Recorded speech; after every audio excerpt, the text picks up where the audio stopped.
খবর পড়ছি এখন সংবাদ 24 নিউজ রুম থেকে। আমি সিনথিয়া। যুব প্রাণ জাগিয়ে তুলুন, ইনসাফ ও মুক্তির পথে এগিয়ে চলুন। রাঙামাটিতে বিপ্লবী যুব সংহতির জেলা কাউন্সিল অনুষ্ঠিত।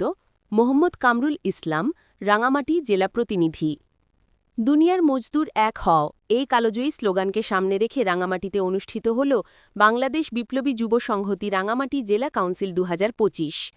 শুক্রবার 7 নভেম্বর সকালে হোটেল কসমোস রুফটপ সেন্টার আয়োজিত এ কাউন্সিলে প্রধান বক্তারা দেশের যুব সমাজকে বেকারত্ব, বৈষম্য ও সাম্প্রদায়িক রাজনীতির বিরুদ্ধে সংগঠিত হয়ে ইনসাফ ও মুক্তির সমাজ গঠনের লড়াইয়ে যুক্ত হওয়ার আহ্বান জানান। বাংলাদেশ বিপ্লবী যুব সংহতি রাঙ্গামাটি জেলা কমিটির সভাপতি পালাশ চাকমা এর সভাপতিত্বে অনুষ্ঠিত এই কাউন্সিলে প্রধান অতিথি হিসেবে উপস্থিত ছিলেন বাংলাদেশ বিপ্লবী ওয়ার্কার্স পার্টি রাঙ্গামাটি জেলা কমিটির সাধারণ সম্পাদক জুই চাকমা। বিশেষ অতিথির বক্তব্যে দলের সম্পাদক মণ্ডলীর সদস্য অমর চাকমা এবং উদ্বোধক হিসেবে জেলা ওয়ার্কার্স পার্টির সভাপতি নির্মল বড়ুয়া মিলন উপস্থিত ছিলেন। বক্তারা দেশের যুব সমাজের সামনে থাকা চ্যালেঞ্জগুলো তুলে ধরেন এবং এর মোকাবিলায় বিপ্লবী যুব সংহতির ভূমিকার উপর জোর দেন। অনুষ্ঠানে বক্তারা বলেন, দেশে বর্তমানে বেকারত্ব, শিক্ষার বাণিজ্যিকীকরণ, মজুরির ঝাস এবং সাম্প্রদায়িক রাজনীতির উত্থান তরুণ সমাজকে হতাশার দিকে ঠেলে দিচ্ছে।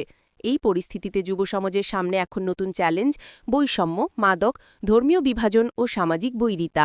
সভাপতি পালাশ চাকমা তার বক্তব্যে বলেন, আজকের যুব আন্দোলনের সামনে সবচেয়ে বড় দায়িত্ব হল সমাজে সাম্য, ন্যায় ও বৈষম্যহীন পরিবেশ তৈরি করা।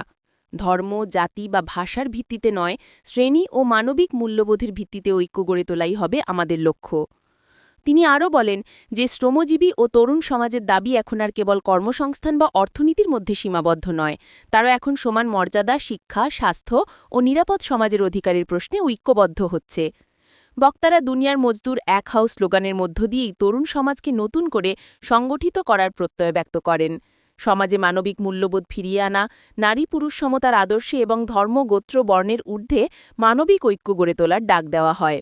যুবনেতারা শিক্ষা, কর্মসংস্থান, বিজ্ঞান মনস্কতা ও পরিবেশ রক্ষার মতো বিষয়গুলোকে যুব আন্দোলনের মূল এজেন্ডায় পরিণত করার প্রস্তাব দেন।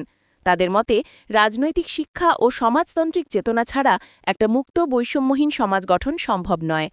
অতিথিরা বলেন, আজকের তরুণ প্রজন্মই আগামী দিনের সমাজ পরিবর্তনের চালিকা শক্তি, যারা শুধু রাজনৈতিক কর্মকাণ্ডে নয়, সংস্কৃতি, পরিবেশ, শ্রম ও সামাজিক ন্যায়ের লড়াইয়েও সক্রিয় ভূমিকা রাখবে।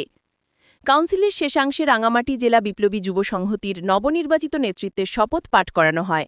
নতুন নেতৃত্ব অঙ্গীকার করেন, শোষণ, বৈষম্য ও দুর্নীতিমুক্ত সমাজ প্রতিষ্ঠার সংগ্রাম চালিয়ে যাব। এই কাউন্সিলে নবনির্বাচিত নেতৃত্বের মাধ্যমে আগামী দিনের আন্দোলন ও সাংগঠনিক কর্মকাণ্ডকে আরও গতিশীল করার লক্ষ্য রয়েছে বলে নেতারা জানান। অনুষ্ঠানে স্থানীয় সাংবাদিক, সাংস্কৃতিক কর্মী ও বিভিন্ন শ্রমজীবী সংগঠনের প্রতিনিধিরা উপস্থিত ছিলেন। আমি জানি রাজনীতির যে প্রেক্ষাপট, এই প্রেক্ষাপটে আমাদের বাবা মা পর্যন্ত যদি অসুখ হয়, আপনি চিকিৎসা করতে যান আপনার পরিবারের টাকায়। যদি দেশে সমাজতন্ত্র